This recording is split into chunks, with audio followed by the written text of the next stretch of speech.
के 7 बज चुके हैं और वक्त हो चुका है evening prime time Madhya Pradesh में आज क्या हुआ का।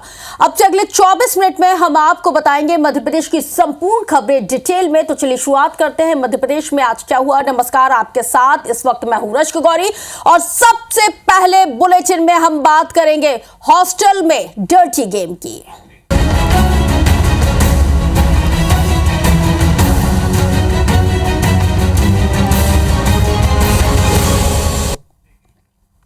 देखिए, सबसे पहले खबर हम आपको वो बताते हैं जिसको सुनकर आपको वाकई में हैरानी होगी, क्योंकि ये जो खबर है वो हॉस्टल में डर्टी गेम से जुड़ी हुई है। जबलपुर में स्थित भारत सरकार के IIITM यानी कि Indian institute of information technology design and manufacturing में अश्लील वीडियो कांड उजागर हुआ है। कॉलेज के सरस्वती हॉस्टल में जब एक छात्रा अपने बाथरूम में नहा रही थी तो पार्टीशन वॉल से उसे एक मोबाइल कैमरे का लेंस दिखाई दिया। छात्रा ने हंगामा किया, शोर मचाया तो कॉलेज की ही सेकंड ईयर की एक छात्रा को पकड़ा गया। पूछताछ में पता चला है कि वो छात्रा बीते 2 सालों से हॉस्टल के बाथरूम में नहाने के दौरान छात्राओं के अश्लील वीडियो बना लेती थी और ये वीडियो आरोपी छात्रा दिल्ली में अपने एक दोस्त को सेंड किया करती थी, उसके साथ शेयर किया करती थी। सबसे बड़ी बात तो यह है कि इस छात्रा को रविवार सुबह करीब 9 बजे पकड़ा गया था। शिकायत कॉलेज प्रबंधन को की गई थी, लेकिन जब 24 घंटे तक कोई कार्रवाई नहीं हुई, कोई एक्शन नहीं लिया गया तो वहां पे मौजूद तमाम स्टूडेंट्स का गुस्सा फूट पड़ा और यह गुस्सा आज फूटा। कॉलेज के छात्र छात्राओं ने डुमना पुलिस चौकी का घेराव करते हुए यहां पे छात्रा घेराव किया है और जोरदार हंगामा काटा, जिसके बाद मौके पर पुलिस पहुंची।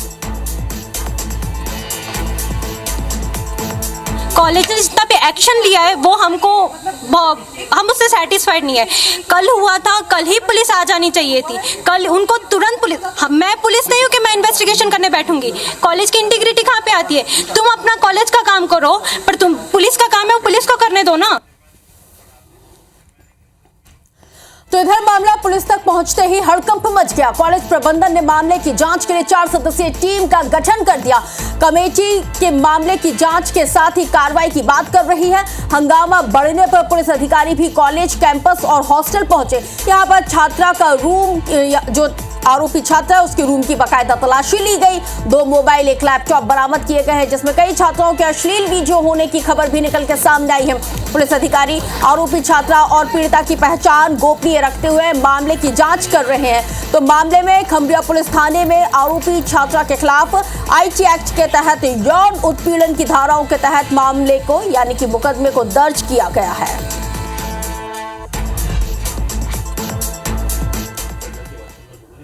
एक फ़ोन आइडेंटिफाई हुआ है किसी छात्रा का, जो कि सेकेंड ईयर की छात्रा है और उस लड़की ने कन्फेस भी किया है कि उसने वीडियो बनाया। उस पे तुरंत फिर हमारे निदेशक महोदय ने एक जांच समिति गठित की है। एक बच्ची है तो वो बच्ची रिकॉग्नाइज हो गई है, उसने इस चीज़ को एक्सेप्ट भी किया है बच्ची ने, बल्कि कल ही कमेटी बना दिया, कल ही उसकी एक बैठक करा दी कमेटी की और उसके साथ साथ ये करके कि सवेरे सवेरे FIR करके और यदि बात करेंगे तो वो सारी चीज़ें हम लोगों ने किया। हमने अभी जो छात्रा है, आरोपी छात्रा जिस पर आरोप लगाया जा रहा है, उसके रूम से कुछ मोबाइल और लैपटॉप वगैरह बरामद किए हैं। उसमें जो अग्रिम विवेचना जांच के बाद जो चीज़ें सामने आएंगी, तथ्य उजागर होंगे, वो क्लियर करेंगे कि मामला किस तरह संगीन है। ज्यादा जानकारी के साथ इस वक्त मेरे सहयोगी विजेंद्र हमारे साथ लाइव जुड़ गए संस्कारधानी से।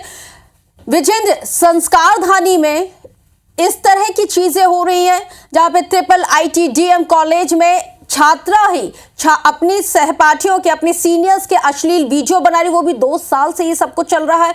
और कॉलेज प्रबंधन की नेग्लिजिबिलिटी तो देखिए कि 24 घंटे तक कुछ भी नहीं किया, कोई एक्शन नहीं लिया।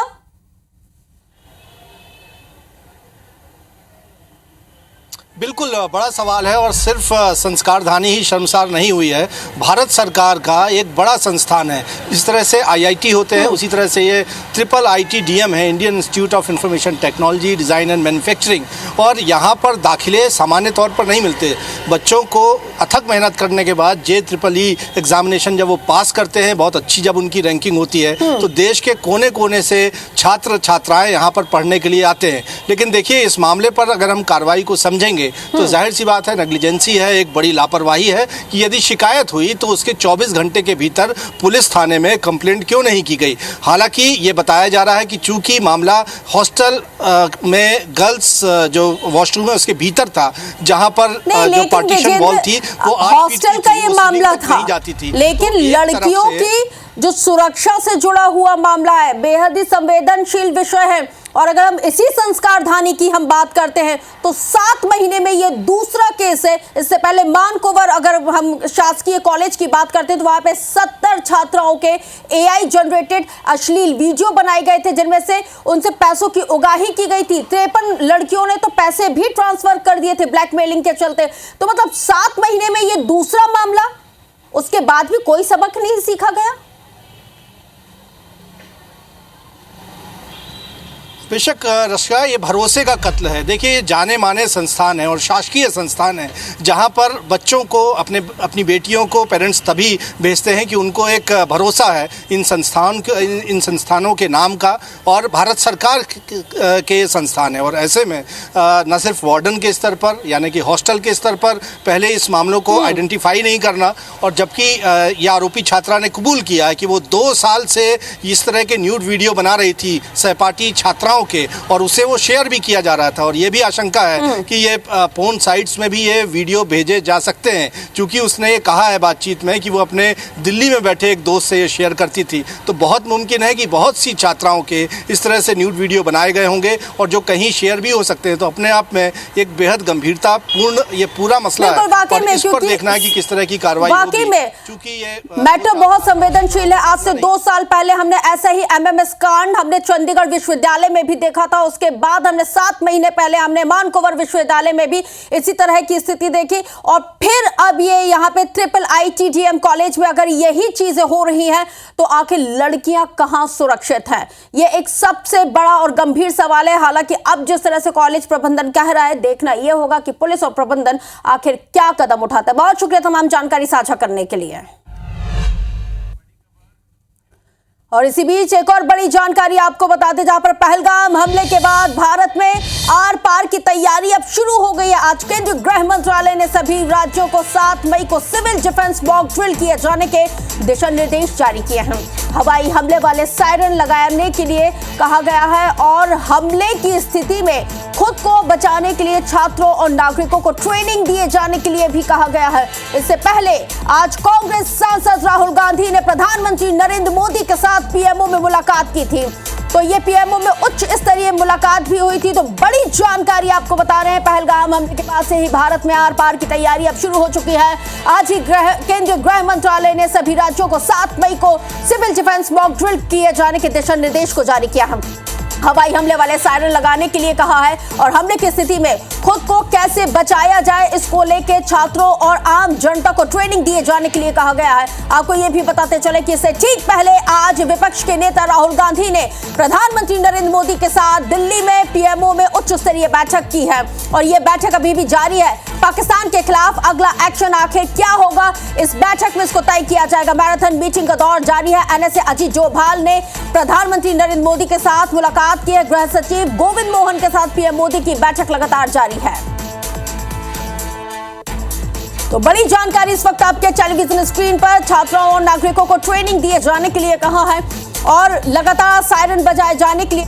जैसे ही सायरन बजेगा तो इस स्थिति में कैसे आपको खुद को सेफ रखना है, कैसे खुद को सुरक्षित जगह पर पहुंचाना है, इन तमाम चीजों की ट्रेनिंग दिए जाने के दिशा निर्देश भी दिए गए हैं। और एक बेहद ही हाई लेवल मीटिंग इस वक्त PMO में चल रही है। स्थिति की आकलन उसमें किया जाएगा, और आपको ये भी बता दें कि कैसे एक्शन लिया जाएगा, कैसे इंप्लीमेंट किया जाएगा। हर एक चीज पर सिलसिलेवार तरीके से यहाँ पे गंभीर विमर्श चल रहा है। तो सिविल डिफेंस मॉक ड्रिल किए जाने के 7 मई को, यानी कि तारीख आप याद कर लीजिए, तारीख ये मुकर्रर हो चुकी है कि 7 मई बेहद महत्वपूर्ण दिन है।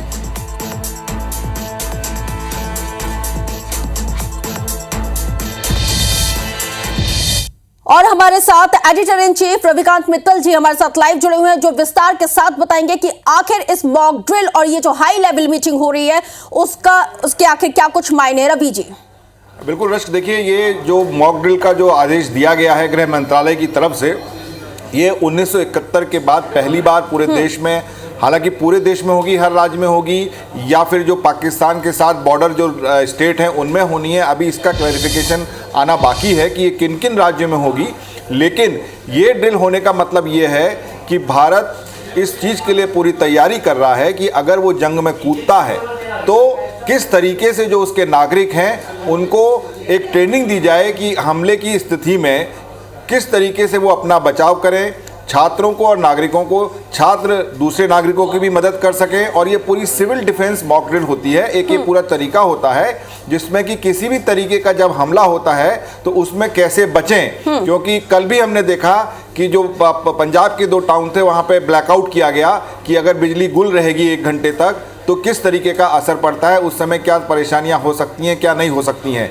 तो ये एक संकेत करता है कि कोई बड़ी तैयारी इस समय भारत में चल रही है। और अगर हम मीटिंग का दौर देखें, हालांकि जो राहुल गांधी की मीटिंग जो अभी चल रही है प्रधानमंत्री मोदी जी के साथ, कहा तो ये जा रहा है कि वो सीबीआई का नया डायरेक्टर चुनने के लिए है। लेकिन जब इस तरह की स्थिति हो तो उसमें कई चीज़ें एक ऑप्टिक्स के लिए होती हैं, दिखाने के लिए, और अंदर कुछ और डिस्कशन होता है।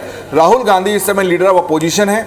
सरकार ने पहले ऑल पार्टी मीटिंग की, अब वो लीडर अपोजिशन से अलग मिल रहे हैं, गृह सचिव से आज वो मिले, एनएसए से मिले। तो इन सब मीटिंग्स का ये मतलब है कि कुछ पकड़ा है, कुछ बड़ा हो सकता है, हर तरह की तैयारी चल रही है। भले ही बाहर कुछ भी बताया जाए, लेकिन ये हमें मानना चाहिए कि बात इसी बात की चल रही है इस समय कि देश जो हमारे इस बार हमला किया गया, जो निर्दोषों को मारा गया, उसका बदला किस तौर पर और कितने बड़े तौर पर लेता है। बिल्कुल, क्योंकि ये जो हाई लेवल मीटिंग चल रही है, रवि जी आपने अभी इस बात का जिक्र भी किया है कि बेहद ही कॉन्फिडेंशियल है और इसमें सबका साथ होना भी बेहद ज़रूरी हो जाता है, क्योंकि सबको कॉन्फिडेंस में लेना ताकि आने वाले समय में किसी तरह की कोई राजनीति भी ना हो। बिल्कुल, देखिए अभी ये इस समय से, इस हमले के बाद से जिस तरीके का सरकार का रुख रहा है उसमें उन्होंने सबको साथ मिलके बैठे हैं, सबको बताया है क्या हुआ क्या नहीं हुआ, हर किसी के साथ मिल रहे हैं। और जो विपक्षी पार्टियां भी हैं, जो ऑफिशियल स्टैंड है, कांग्रेस हो या जो दूसरी पार्टी हैं, उनका स्टैंड भी इस समय एकदम पॉजिटिव है और सरकार के साथ हैं वो लोग कि जिस तरीके की जो भी एक्शन लिया जाएगा वो सरकार के साथ खड़े होंगे। तो एक ऐसा माहौल बनाने में सरकार कामयाब रही है। और अगर आज की मीटिंग जो राहुल गांधी है उसके साथ हो सकता है कि वो इसका अगला कदम हो, क्योंकि हमें ये भी पता है कि अभी नेवी चीफ से मिले थे, कल एयरफोर्स चीफ से मिले थे और आज सेक्रेटरी से मिले हैं, एनएसए से मिले हैं और राहुल गांधी से मिल रहे हैं। हालांकि वो सीबीआई के डायरेक्टर की बात कही जा रही है, लेकिन ये ऑप्टिक्स हो सकता है। बात यही हो कि किस तरह का प्लान है, उसके लिए विपक्ष का जो नेता है उसको कॉन्फिडेंस में लेने की ये कोशिश हो नरेंद्र मोदी जी की।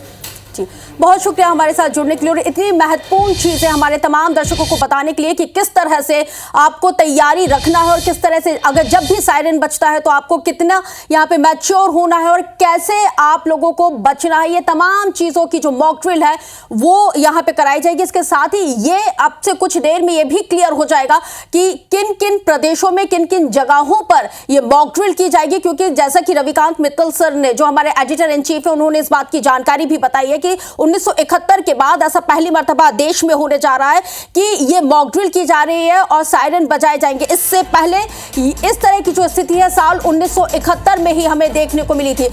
तो देखिए, भोपाल के टीआईटी कॉलेज में राष्ट्रीय महिला आयोग की एक टीम पहुंची हुई है और करीब 3 घंटे तक कॉलेज प्रबंधन से उन्होंने पूछताछ की। तो वहीं स्टाफ से भी मामले में जानकारी ली गई और इसके बाद आयोग के सदस्य क्लब 90 रेस्टोरेंट भी पहुंचे। इस दौरान आयोग की टीम ने उन कमरों को भी देखा है जहां पुलिस ने भी इस रेस्टोरेंट में छापा मारा था और पुलिस को यह भी आशंका है कि इसी रेस्टोरेंट के कमरों में पीड़ित लड़कियों के साथ बलात्कार की वारदात को अंजाम दिया गया। मामले में क्लब 90 रेस्टोरेंट के संचालक ने आरोपों से सिरे से इनकार कर दिया है। उसका कहना है कि मामले में उसकी किसी तरह की कोई भूमिका नहीं है। ये बिल्कुल गलत और भ्रामक जानकारी है और जो सोशल मीडिया पे मेरे विरुद्ध फैलाई जा रही है। पहली चीज़ तो ये है कि क्लब 90 से मेरा कोई लेना देना नहीं है। लोग तो कह रहे हैं कि डैम भी मेरा है, अताई खेड़ा उसके ऊपर क्लब 90 बना है वो भी मेरा है। मेरा ना तो क्लब 90 से कोई लेना देना है, ना अताई खेड़ा डैम से लेना देना है। देखिए खबर जबलपुर से देखेंगे, जहां पर रानी दुर्गावती विश्वविद्यालय में बीएससी सेकेंड ईयर की परीक्षा में एक अजीबोगरीब सवाल पूछ लिया गया है। इस सवाल के बाद विवाद भी खड़ा हो गया है। परीक्षा में रानी दुर्गावती के मकबरे पर सवाल पूछा गया है। परीक्षा में पूछा गया है कि आखिर रानी दुर्गावती का मकबरा कहां पर स्थित है।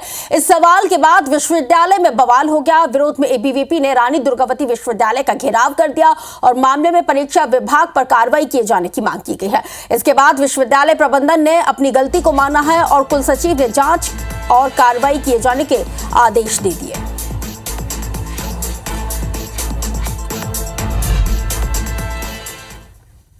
ग्वालियर में दूल्हा दुल्हन का एक वीडियो इस वक्त सोशल मीडिया पर वायरल हो रहा है और इस वीडियो में दुल्हन बोनट पर बैठकर यहां पे ठुमके लगाती हुई देखी जा सकती है। दूल्हा कार की छत पर तलवार को लहरा रहा है और वहीं भाई रील के लिए ये तो इन लोग कुछ भी करने के लिए तैयार है। ये तो हद हो गई। जरा सी चूक होने पर दूल्हा दुल्हन दोनों की जान जोखिम में आ जाती। कार पर ऐसा स्टंट नए नवेले दंपत्ति को अस्पताल पहुंचा सकता था। तलवार लहराने के दौरान थोड़ी सी गड़बड़ी होती तो दुल्हन को वो तलवार लग सकती थी। दुल्हन भी डेयर दिखाने के चक्कर में गिर सकती थी। कार पर ऐसा स्टंट दूसरों के लिए भी खतरा यहां पे साबित हो सकता था। आखिर ये कैसा जुनून है। यातायात पुलिस जांच पड़ताल में बहरहाल हमेशा की तरह लेट लतीफी के चलते ही जुटती है। जरूरी है कि ऐसे लोगों को कड़ा सबक सिखाया जाए।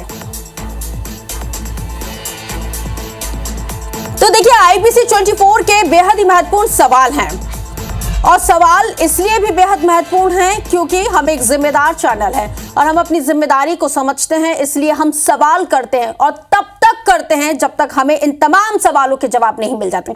सवाल नंबर 1, दूल्हा दुल्हन को आखिर क्यों करना पड़ा ये जानलेवा स्टंट। इसके साथ ही रील के लिए ऐसा रिस्क क्यों ही लेना। अगर चूक होती, अनहोनी होती तो इन तमाम चीजों का जिम्मेदार आखिर कौन होता। क्या दूसरे के लिए खतरा नहीं है। और ऐसे रीलबाज आखिर किस काम के। ऐसे लोगों पर क्यों सख्ती नहीं होती, क्यों कार्रवाई नहीं होती। ये एक महत्वपूर्ण सवाल है कि क्यों आखिर इस तरह की वारदातों को, घटनाओं को अंजाम दिया जाता है।